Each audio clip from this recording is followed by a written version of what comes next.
decide. Help me make the most of freedom and of pleasure. Nothing ever lasts forever. Everybody wants to rule the world. There's a room where the light won't find you, holding hands while the walls come tumbling down. When they do, I'll be right behind you. So glad we've almost made it. So sad they had to fade it. Everybody wants to rule the world. Everybody wants to rule the world. Everybody wants to rule the world.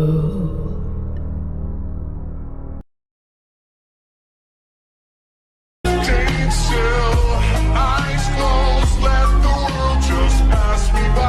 I pay bills, nice clothes. If I fall, I think I'll fly.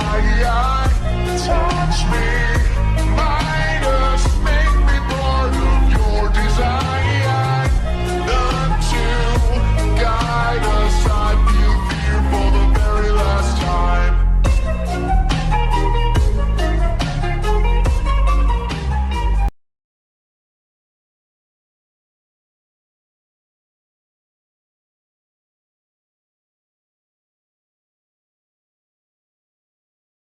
Speed!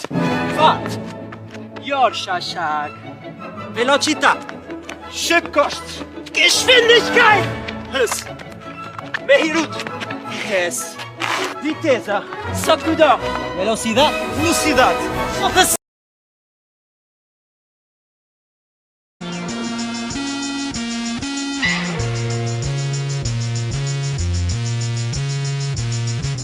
Big bad Betty of the apocalypse. She opens her lips and it goes like this. When the golden rule and the jungle meet, there'll be nothing to love and there'll be no one to beat. All the things we know, the things we don't, all the things we think we can, will and won't.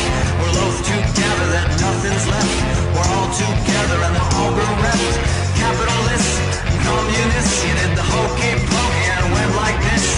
You hate each other and you love yourselves. It might be heaven and it might be hell. All the things we do, the things we say, all the things we wish we could wash away.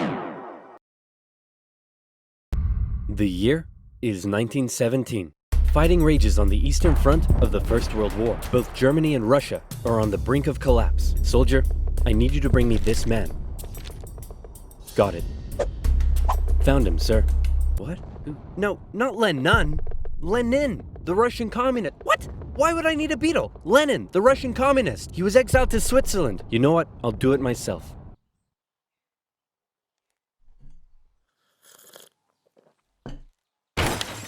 Who wants to start a revolution?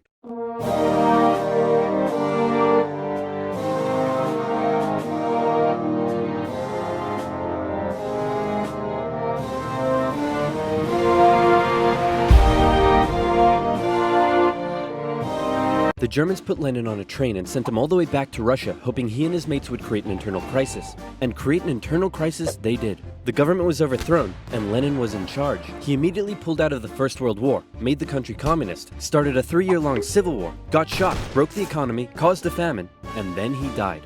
On his deathbed he said, "Hey man, tell whoever's in charge of giving people jobs not to let that jerk Stalin become the next leader." By the way, who did I put in charge of giving people jobs? That would be Stalin, sir. Stalin was a rising force in the Communist Party. He still had some opponents, but conveniently, all of them were arrested or disappeared. So that was lucky.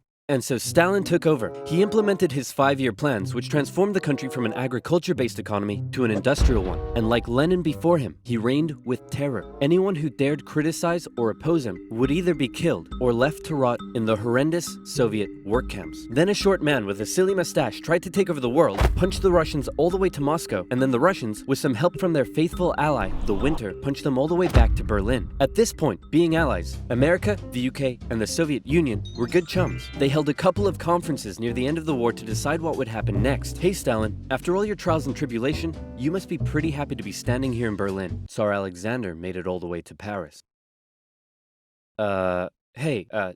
Just give me a second. Hey man, I think something's up with Stalin. I know, right? What should we do? Shall I tell him about the bomb? Yeah, tell him about the bomb. That will scare him.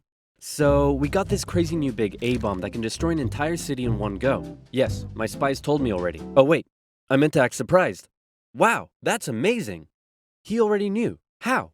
Am I sure I want to send nuclear secrets via unsecure public coffee shop Wi-Fi? Am I ever?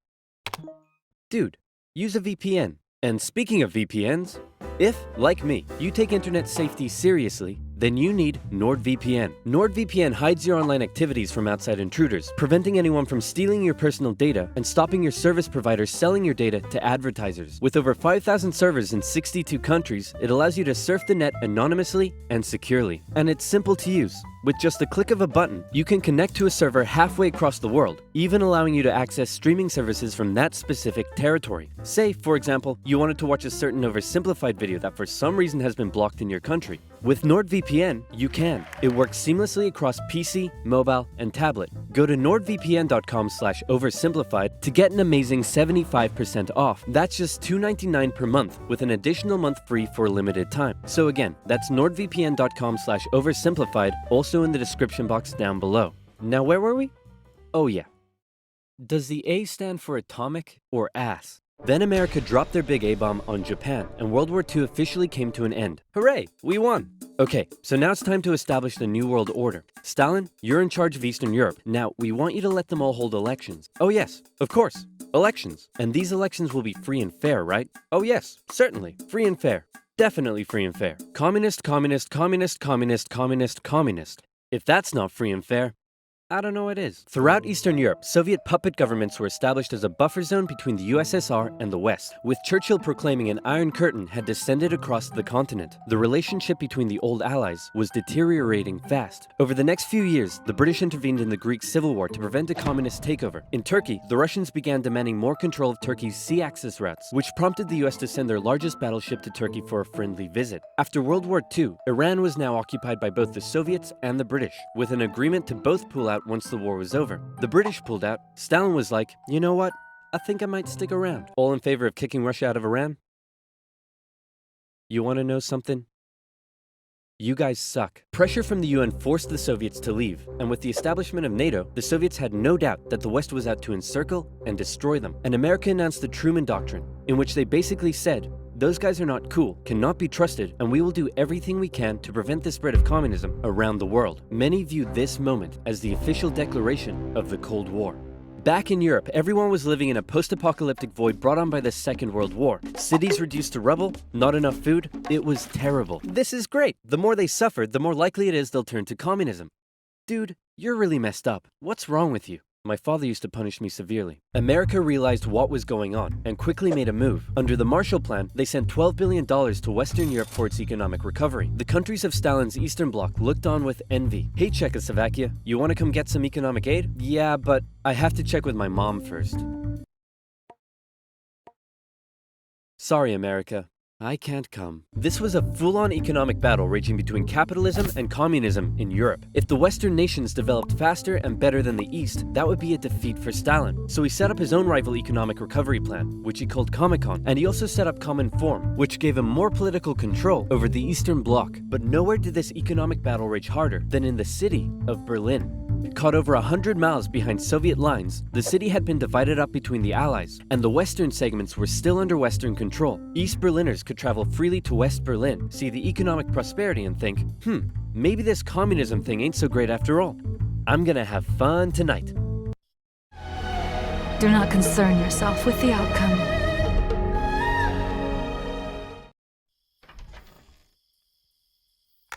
You're home late. Oh, Stalin. I was just out with my friends. Friends? You stink of capitalism! You're out engaging in imperialist debauchery again! I swear, Ivan, I can't keep doing this. Stalin wanted the West out, so he said, hey, guess what? I'm blockading all of your supply routes to West Berlin. What are you gonna do about it? I suppose we'll just fly the supplies in.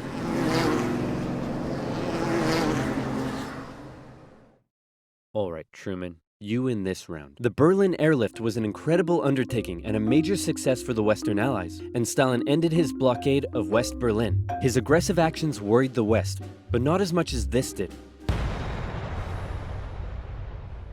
The Soviet Union had developed their very own atomic bomb. The USA no longer had a nuclear monopoly. The world now knew that if a major war broke out between the two superpowers, it would be more destructive than anyone could imagine. So it was comforting when Stalin came out and said that war between the Soviet Union and the West was unlikely.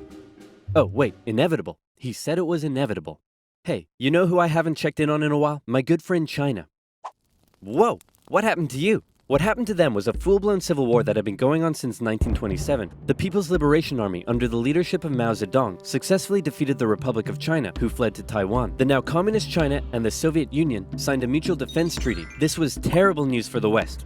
But wait, there's more. After the Second World War, Korea was divided along the 38th parallel. In the north, the Soviets set up a communist regime. In the south, America set up an anti-communist regime. Both were led by very sweet-looking old men, but don't let that deceive you. They were both ruthless dictators, and both dreamed of reuniting Korea under their own regime. Now that he had the bomb, Stalin was feeling a little more cocky, and he finally gave Kim permission to attack. The North launched a surprise invasion of the South on June 25, 1950. With Soviet aid, the North Koreans steamrolled through, taking Seoul in just 3 days and replacing one ruthless dictator with another. The UN were freaking out and quickly created an emergency force made up of troops from 16 countries to defend the South. The West still held Busan and made landings at Incheon near Seoul. They pushed the North Koreans out of Seoul, replacing the ruthless dictator that had replaced the first ruthless dictator with the same ruthless dictator that had previously been replaced by the new ruthless dictator.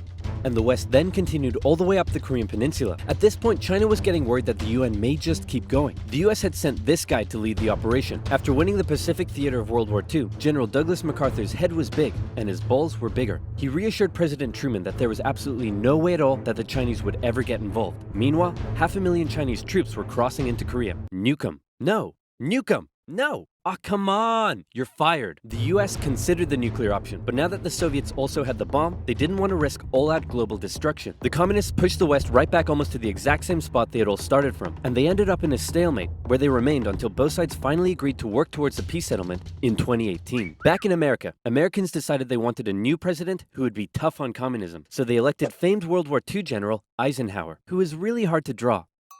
It's 1953. Hey Stalin, how you doing? Oh, he's dead. He had a cerebral hemorrhage and his reign of terror kinda came back to bite him in the ass because he had imprisoned all of his best doctors and those that were left were too terrified to treat him. The new leader, Nikita Khrushchev, called a meeting and said, "Hey guys, you know how Stalin was imprisoning and murdering us all for doing basically nothing? Yeah, he was kind of a jerk. I'm really not sure how this is news to you." Khrushchev went on a campaign of de-Stalinization. Statues of Stalin were taken down, Stalingrad was renamed, and Khrushchev announced that he wanted the Soviet people to be happy and would allow greater freedom in the Soviet Union. So how did that work out? Well, an uprising in East Germany was brutally suppressed, a revolution in Hungary was brutally suppressed, and demonstrations in Poland were brutally suppressed. Although he did finally allow some mild reforms. Back in the Soviet Union, he permitted more cultural expression, but then began banning stuff based on his own personal taste. Modern art looks like a child urinated on a canvas. Banned. Jazz music sounds like the feeling of needing to fart. Banned. Your poetry is really depressing. How could anyone in the Soviet Union be depressed? You're banned. Khrushchev wanted the Soviet people to be happy, but not like that, or that, or that. Young people began enjoying abhorrent Western pop culture. Son, remove that disgusting imperialist apparel at once. Shut up, Dad! You can't tell me what to do! Well, would you look at that? Turns out he can tell me what to do. The West had initially liked the cut of Khrushchev's jib, but world events soon soured relations even more. The two sides were spying on each other a whole lot throughout the Cold War. The KGB had spies and informants in nearly every aspect of Western life and government, so much so that whenever the US tried to send spies into the Soviet Union, the KGB were usually ready to arrest them on the spot. Members of the Manhattan Project aided the Soviet Union in acquiring the bomb. Some American officials believed they were on the wrong side. I'll sell you 3 secrets for $5 million. Okay. Go ahead. The Allies are digging a tunnel under East Berlin to tap your communications. There's an American agent living at this address in Moscow, and sometimes, when I'm home alone, I like to put on my wife's dresses, sit in the corner, and cry for hours. Very interesting. In America, fear took hold during the Red Scare and the McCarthy trials. American values imploded as fear of communism collided with freedom of thought and expression, and communist kind of became a buzzword thrown around to describe anything people didn't like. Hollywood? Communist. Your next door neighbor's dog? Communist. When the grocery store cashier asks if you need a bag when you clearly can't carry 10 tubs of Baconaise in your hands? Communist. But one area in particular where the US had an edge over the Soviet Union was in its espionage technology. In particular, U-2 spy planes flew across Russia carrying out surveillance from the skies. There was a nasty incident in 1960 though, when one was shot down and Khrushchev was furious. Who the hell is this? He's a high-altitude weather enthusiast who flew off course. Okay, that sounds plausible. Wait a minute! Why does he have a gun and a poison needle? Because he's a very naughty high-altitude weather enthusiast. But much to America's concern, the Soviet Union appeared to be ahead in the space race. Everyone freaked out when Russia launched the world's first satellite, and then they actually sent a man into space. Even worse, there also appeared to be a missile gap in the Soviets' favor, and Khrushchev was so confident that he even allowed the US to set up a technology exhibit in Moscow, attended by a certain Vice President Richard Nixon. Check this out, we have color TV. Yes, but we've been to space and can obliterate you with our massive nuclear arsenal. Check out this vegetable peeler. Tensions increased further when both sides upgraded their atomic bombs to hydrogen bombs, and after West Germany was allowed to join NATO in 1955, Khrushchev set up the Defensive Warsaw Pact, strengthening the military ties between the Soviet Union and its satellite states. In 1960, Americans decided they wanted a new president who would be tough on communism, so they elected John F. Kennedy. The Soviet Union was advancing its technology, but it was also bleeding its coffers dry, and all of the money was going towards the military, not the people. Life under communism was still as hard as ever, and Berlin remained a thorn in the Soviet side. The contrast between the economically prosperous West and the struggling East was clearer day by day, and East Berliners were still able to freely travel to the West. Now, many of them were deciding to stay there. Millions defected to West Germany via West Berlin, causing Eastern factories to lose workers and taking a heavy toll on the economy. Soviet leaders decided this couldn't continue any longer. First, Khrushchev tried this: leave West Berlin, or else. Or else what? Or else I'll be really mad at you. Yeah, no, we're gonna stay. Listen, man, West Berlin is ours, East Berlin is yours. That's just how it is. Kennedy felt pretty good about his show of American resolve. But wait a second, did you catch that? Let's replay it. East Berlin is yours. Uh-oh, Kennedy just told Khrushchev that the USA wouldn't interfere in what the Soviets did with their section of Berlin, so Khrushchev came up with a new idea. We're gonna build a wall, and it's gonna be a big, beautiful wall, and it's gonna keep out all the Mexicans. No, that's wrong, it's gonna keep in these Berliners. Oh, sorry, it's gonna keep in all the Mexicans. On August 13th, 1961, Berliners woke up to find their city divided into two, with barbed wire and guards blocking the border between East and West. Over time, a wall was constructed throughout the city. Families were torn apart. Thousands would risk their lives escaping over the wall, and hundreds would die trying. To the despair of Berliners, the West were unable to do anything about it, but the wall did put on full display the failure of the communist system. As Kennedy said, democracy is not perfect, but we have never had to put a wall up to keep our people in. As part of the agreement between the two sides, US diplomats were still allowed to travel to East Berlin, but suddenly, East Berlin crossing guards started giving them the business, and Kennedy was like, nah-uh. In October, the US rolled tanks up to the crossing point at Checkpoint Charlie as a show of strength. The Soviets did the same, and the two were in a standoff. They stayed like that for 16 hours, and the world braced for nuclear Armageddon. Thankfully though, Kennedy called Khrushchev directly and was like, hey man, this is getting way too hot. How about you back your tanks up by an inch and we'll do the same? Sounds good. Okay, how about you back your tanks up by another inch and we'll follow suit? Alright, hey, you want to do another inch? And they both very slowly inched away from the apocalypse. Phew, let's hope that's the biggest crisis of my presidency. It wasn't. This video was made possible by Skillshare, an online learning community where you can learn just about anything. Support my channel by signing up using the link below and get your first 2 months for free.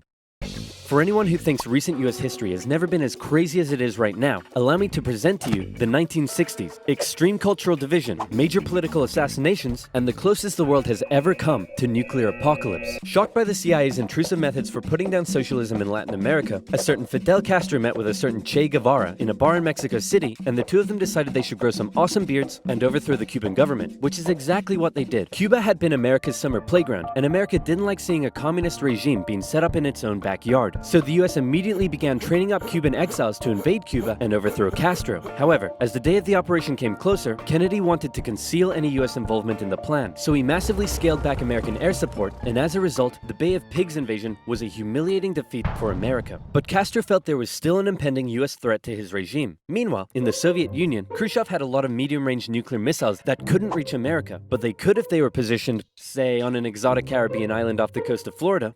Hey, I'm a communist who hates America. You're a communist who hates America. You know what that means? We should fall in love. I was just gonna suggest you set your missiles up in Cuba. Oh, no, you're right. That's a better idea. Be still, my beating heart.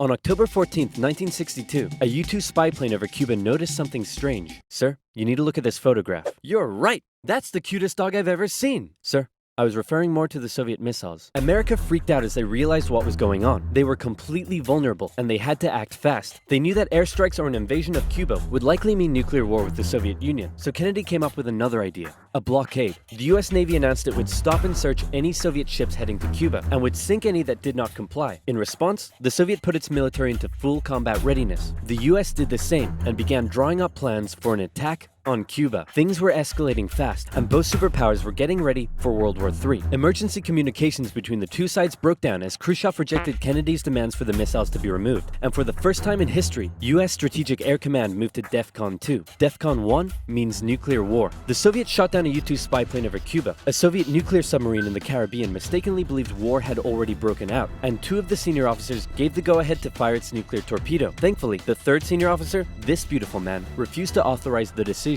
The US finalized its preparations, and I kid you not, the day before the US were set to decide the day and time for the Cuban invasion, Khrushchev was like, hey, you know if you just removed your missiles from Turkey, we'd remove ours from Cuba? Yeah, that sounds good to me. It was a bit more complicated than that, but at the last second, the two sides finally came to an agreement. Soviet missiles were shipped out of Cuba, and the world breathed one gigantic sigh of relief, except for one guy, who was bloody livid. Phew! Let's hope that's the biggest crisis of my presidency. Unfortunately for him, his presidency was to end with one. Having nearly blown up the planet, a few changes were made. First, the superpowers agreed to a limited test ban treaty. Secondly, the Soviets ousted Khrushchev and replaced him with Leonid Brezhnev, who was a kisser. He liked to kiss. Both sides were deeply concerned at the prospect of nuclear war, but still, the arms race raged on throughout the 60s and 70s. US intelligence worked out that the Soviets' nuclear arsenal was not as powerful as they previously thought, but in fact, it was America that held the advantage. ABMs and MIRVs were developed, and the doctrine of MAD. If both sides knew they would be completely destroyed by a nuclear war, neither would risk starting one. But even without war, the world was already feeling the effects of nuclear weapons. In 1966, above the pleasant town of Palomares in Spain, a US bomber collided with a tanker mid-air, and 4 hydrogen bombs fell and landed near the town below. It hasn't exploded, so I'm sure everything's fine. Whoa, boy. Hey, I wouldn't eat that if I were you. Okay. What were you gonna do today? Go for a swim? Yeah, I wouldn't. Are you breathing right now? Yeah?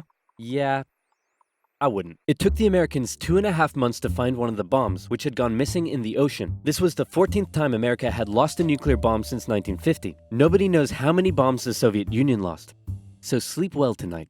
After Kennedy's assassination, Vice President Lyndon B. Johnson took over, and he inherited a developing crisis in the East.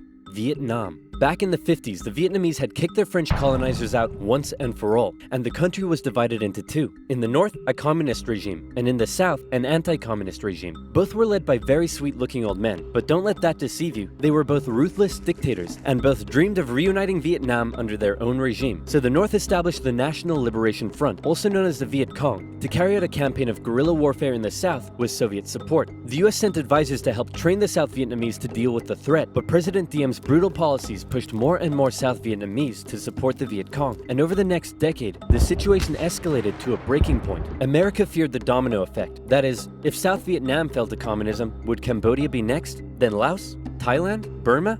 India? LBJ had to make a choice between losing South Vietnam or sending in the troops. And so in they went. From 1965, America found itself in a war unlike anything it had ever fought before. Let's play Spot the Viet Cong Soldier. Did you see him? Of course not. That's because millions of young American men were drafted and sent to fight a ruthless enemy who used the thick jungle as its shield. It was nearly impossible to tell where the enemy was, or worse, who it was. And as a result, the civilian population got caught up in the brutal crossfire. The city of Saigon found itself under regular attack, and America launched a bombing campaign in the north during Operation Rolling Thunder. The Viet Cong used the Ho Chi Minh Trail running through Laos and Cambodia to supply the campaign. It was a long and brutal war, and I could never do it justice in this video. But in terms of the Cold War, Vietnam was probably the biggest of many global conflicts that signaled a turning point. Under the threat of nuclear war, the two superpowers began working to make their relationship more constructive, and as a result, their ideological battle shifted away from the potential of direct conflict and more towards attempting to influence smaller proxy wars around the world. In the Middle East, the Soviet Union provided aid against Israel during the Six-Day War, and then again when the US backed Israel during the Yom Kippur War. In Africa, the Angolan Civil War saw US-supported South Africans fighting Soviet-supported Cubans. In the conflict between Somalia and Ethiopia, the superpowers interestingly switched sides as regimes changed, and the US continued fighting the spread of communism in its own backyard, funding the famous Contra groups to fight the socialist junta in Nicaragua. These proxy wars were fierce enough to begin with, but superpower intervention amplified the destruction and created alarming levels of human suffering throughout the Third World. And in Vietnam, that human suffering was all being broadcast back home via good old television. Going into the late 60s, America was a changing nation. This became this. This became this. And this became this. The new slogan that was taking root: make love, not war. The majority of Americans did not approve of Johnson's handling of the Vietnam War, and in 1968, a silent majority elected law and order candidate Richard Nixon. As the Vietnam War appeared to be increasingly unwinnable, and public opinion turning increasingly sour, Nixon made the decision to begin bringing the troops home, and ended US involvement in Vietnam by 1973. 2 years later, the South fell.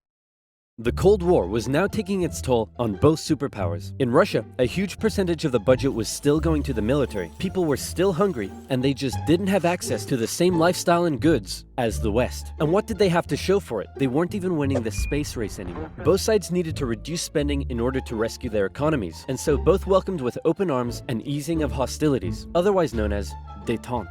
To improve relations, Nixon became the first US president to visit Moscow in 1972, and Brezhnev returned the gesture a year later. A number of treaties were signed, including the 1972 SALT agreement that limited nuclear weapons. Relations with China were even improving via ping-pong diplomacy when the US table tennis team went on a tour of the People's Republic. However, internally, China was still pushing anti-capitalist propaganda, which led to some mixed messages. Nixon even visited China in 1972, and it was a barrel of laughs.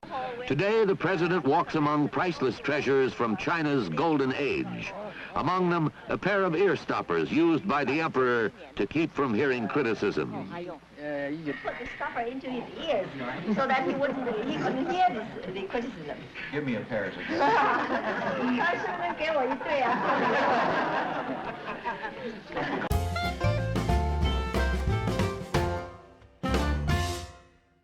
Everything was going great for Nixon, until it was uncovered that back home he was being a very naughty boy and violating constitutional protocol. I'm announcing today my resignation as president, and I'm passing the office to my vice president, Gerald Ford. Wow, you mean in America that people can actually remove their leader when he breaks the law? Why not just rule by force? Where's the corruption? And my first act as president is to pardon Nixon.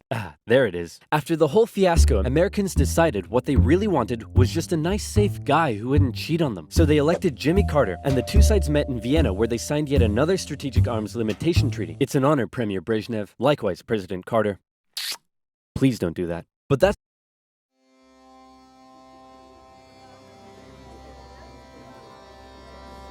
that's not to say there was no longer any tension between the two sides, because there was. Heaps of it. Once again, the Soviet Union put down further attempts at reform and rebellion in the Eastern Bloc. The Euro missile crisis saw new and improved classes of intermediate-range missiles being deployed in Europe. In 1979, the Soviets thought it would be a good idea if they had their own Vietnam and invaded Afghanistan to prevent a US-sponsored Islamic insurgency. And in response to these various crises, Olympic Games were boycotted. Conservatives were concerned that US policy had become too soft, and in 1980, they decided they wanted a president who would be tough on communism, so they elected Ronald Reagan. And Reagan came in guns blazing. Concerned at the Soviet Union's human rights violations, he made a speech calling them an evil empire. And he also wanted to renew the arms race using technological advances in computing and lasers. He came up with the Space Defense Initiative, also known as Star Wars, which was basically a big defensive anti-nuke shield around the country. But a lot of people thought it was a pretty dumb idea. The Soviet Union perceived this shift in rhetoric as the USA getting ready for war, and they were feeling especially threatened as their relationship with their communist ally China had broken down. Relations took a big hit in 1983 when the Soviets shot down a Korean airliner that had strayed into their airspace, and it looked like the world was going right back to mid-20th century Cold War tension. But then Brezhnev got really old and died, and was replaced by this guy who was really old and died, and was replaced by this guy who was really old and died, and he was replaced by Mikhail Gorbachev. Coming into office in 1985, he was the real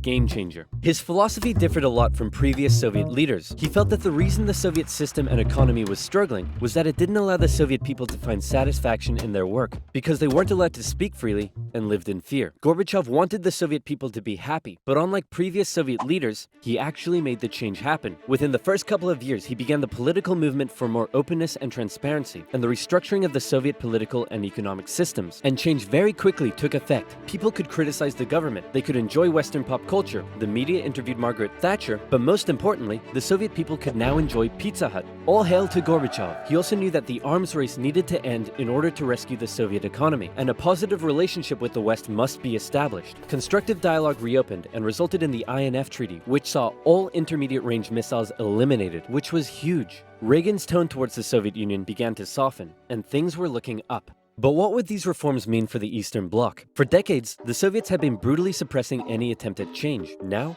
would they be allowed? And that was the exact question on Hungary's lips when the Prime Minister visited Moscow. Gorbachev's response: he didn't necessarily agree with the reforms, but he wouldn't stop them either. He was prepared to let the Eastern Bloc choose its own future. This was massive, and the Hungarian leaders began planning free, multi-party elections. Poland followed suit, and also held elections in June. The anti-Soviet party Solidarity won 99 out of 100 seats in the Senate. But not just that. In Hungary, the barbed wire border between East and West was removed. The Iron Curtain was unraveling. But not all Eastern Bloc leaders were happy. Notably, East Germany was still ruled by a hardline Stalinist, Erich Honecker, and many East Germans were still eager to get out. They had been trapped by the Berlin Wall, but now they were doing the math. If they could travel to Hungary, and Hungary's border with the West was loosening, could they now make it to the West? That summer, East Germans decided Hungary was the latest top holiday destination. They traveled there in droves, and using various methods, tens of thousands crossed the border into Austria and the West. Honecker was furious and blocked travel to Hungary, but that civil liberties train had started rolling, and it wasn't stopping. Thousands more flocked to the West German embassy in Prague,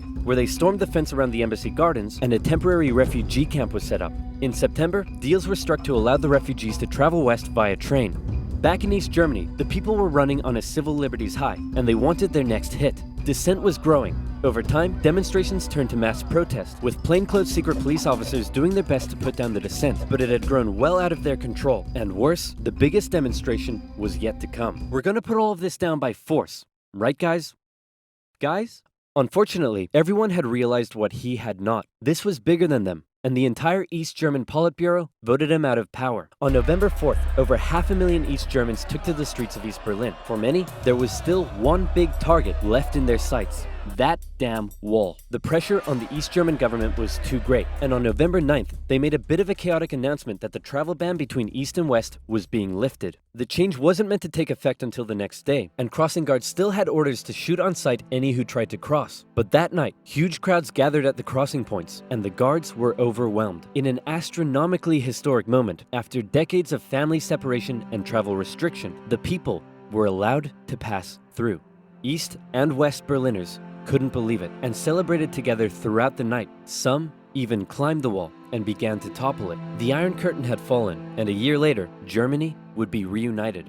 Elections in Bulgaria, a peaceful revolution in Czechoslovakia, and a violent one in Romania brought to an end communist authority in the Eastern Bloc. America decided it would be best if it just stayed away and let the change happen, as the anti-communist movement continued all the way back to Moscow. Gorbachev had given the people the freedom to demonstrate. Now, they demonstrated for an end to the communist single-party rule, and Gorbachev had to give in. For the first time in history, elections were held in which candidates not officially endorsed by the party were allowed to run. Ambitious rival of Gorbachev, Boris Yeltsin, led a growing democratic movement. Now things here get quite confusing, and the dissolution of the Soviet Union is a complicated topic, so believe me, this is oversimplified, but it went a little bit like this. The Soviet Union was made up of a number of smaller Soviet republics, the largest of which was Russia. Yeltsin got himself elected the president of Russia, and began a struggle for sovereignty against Gorbachev and the greater Soviet Union. Communist hardliners were horrified at what Gorbachev was allowing, so they briefly kidnapped him and tried to set up their own emergency government. But Yeltsin and his supporters all gathered around the White House in Moscow and were like, no,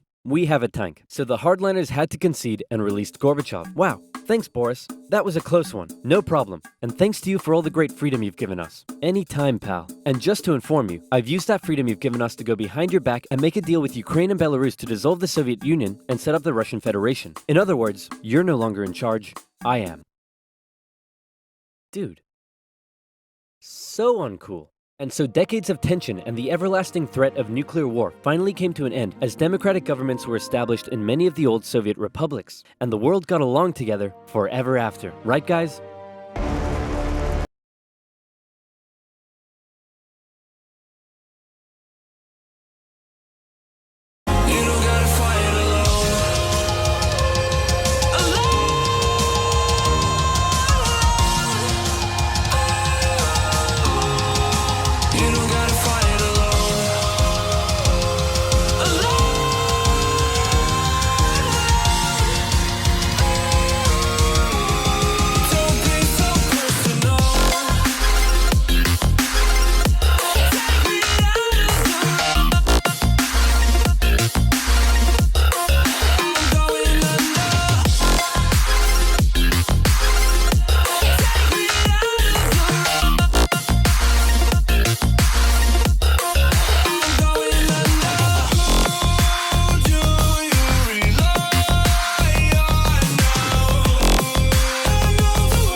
Swallowed shampoo, probably gonna die. It smelled like fruit, that was a lie. Called the number on the bottle, spoke to a guy. He said vomit, I said why? He said poison, I said goodbye. I look at my finger, I look at my life. It wasn't that much, I'll probably be fine. I swallowed shampoo, I'm probably gonna die. It smelled like fruit, that was a lie. I swallowed shampoo, probably gonna die. It smelled like fruit, that was a lie.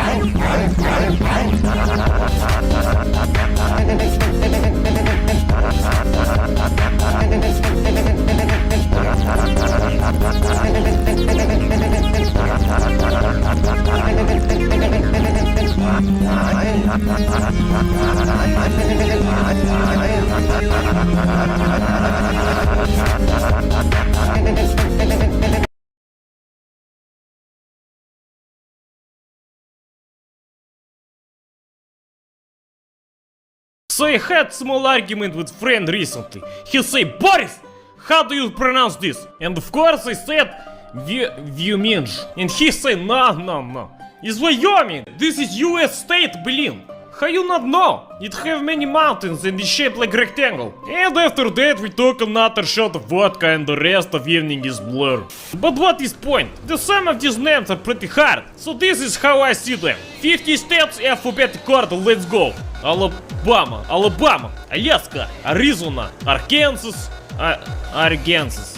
Okay. California, Colorado, Connecticut, Delaware, Florida, Georgia, this one I know, it's country in Europe. Hawaii, Illinois, Idaho, Indiana, Indiana, Iowa, Kansas, Kentucky, Louisiana, Maryland, Massachusetts, yes, Michigan, Minnesota, Mississippi.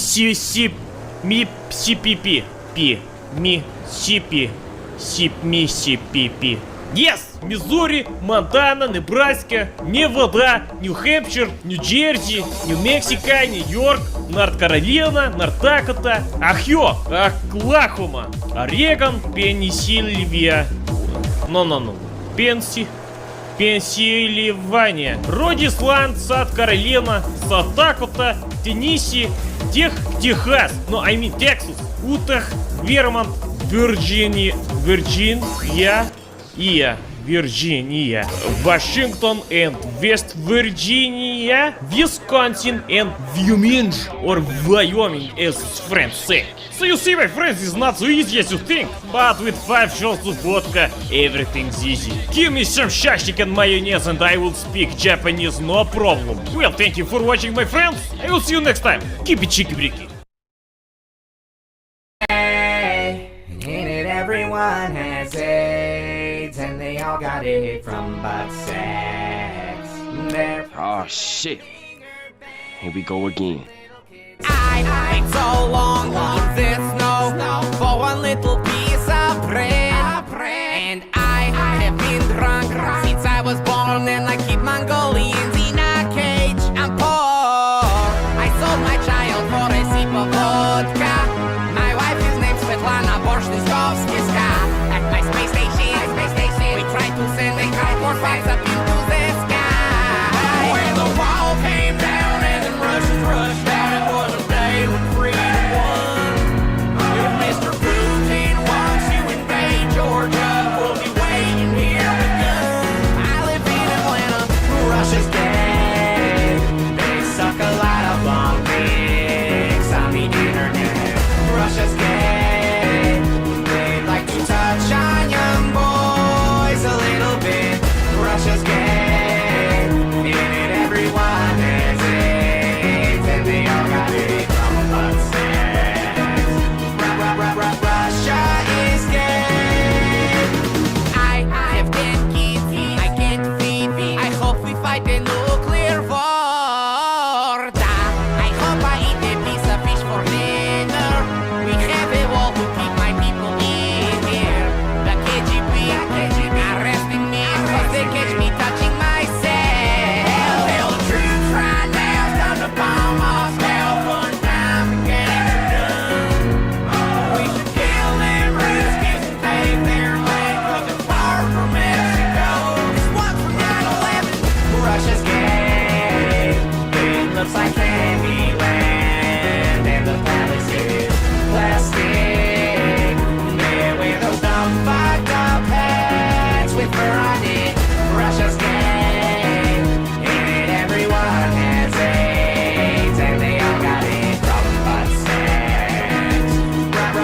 Russia is gay. When the wall came down and the Russians rushed out, it was a day when freedom won. But then when David Hasselhoff started singing on cars, they were putting the wall back up. Baby, Russia's fucking gay. Russia's gay. In it, everyone has AIDS, and they all got it from butt sex. Russia is gay.